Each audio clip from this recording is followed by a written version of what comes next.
நீங்க எவ்வளவு படங்கள் பார்த்துருப்பீங்க அவர் நடிச்சு, நீங்க ரொம்ப வியந்த ஒரு நடிகரா அவரை பார்த்து வியந்த படம் எது? என்னைய கேட்டால் நீங்கள் மறுபடியும் தயவுசெய்து எனக்காக ஒரு வாட்டி போட்டு பாருங்கள், என்னுடைய பைரவியில்.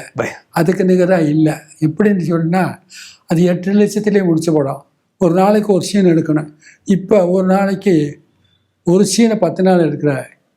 அப்போ 8 லட்சத்துக்குள்ளே படம் எடுக்கலைன்னா என் கையை பிடிச்சிடும். முதல் எடுத்த படம். உதாரணத்துக்கு ஒன்று சொல்கிறேன் கேளுங்க. அவருக்கு கால் ஒடிஞ்சு போகும். தங்கச்சி நினைப்பிலே இருப்பார். தங்கச்சி நினைப்பிலே இருக்கிறத என்னுடைய ட்ரீட்மெண்ட் இப்படி எடுக்க முடியல. என்னென்னா, தங்கச்சி இழந்துடுறார் ஆற்றுல. நீங்கள் அந்த படம் பார்த்துருப்பீங்க. பயிர் இழந்தால் ஒவ்வொரு நாளும் போய் அந்த இழந்த இடத்த போய் நின்று பார்க்கணும். அதெல்லாம் எடுக்கலை. தங்கச்சின்னு ஒருத்தி இருந்தால் ஒருத்தன் கற்பழிச்சிட்டான். அது தான் தங்கச்சின்னு தெரிஞ்ச பிறகு முதலாளியை போய் தாலியை கட்டுங்கன்னா அவன் மாறு வச்சது போய் அவளை கொலை பண்ணா அந்த கதையில் விட்டான்.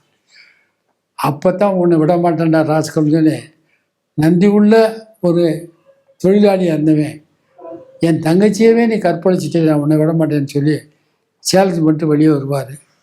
வெளியே வந்தால் இது ஆக்சிடெண்ட் ஆகிடும். ஒரு காலு ஃபைட்டில் கொஞ்சம் ஃபைட்டெல்லாம் பண்ணார். அப்போ இப்போ நினச்சி பாருங்கள், நாளை இன்றைக்கே போட்டு பாருங்கள். நண்டூருது நதியூருது நண்டூருதே போஸ் கொடுத்துருப்பாரு பாருங்க. எந்த படத்துலையும் கிடையாது. போட்டு பாருங்க.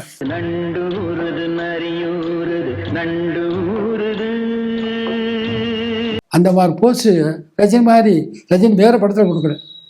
நான் வளர்த்த செல்லக்கனி கண்ணி நாடுன்னு அப்படின்னு இப்படி ஒரு போஸ் கொடுப்பார் பாருங்க.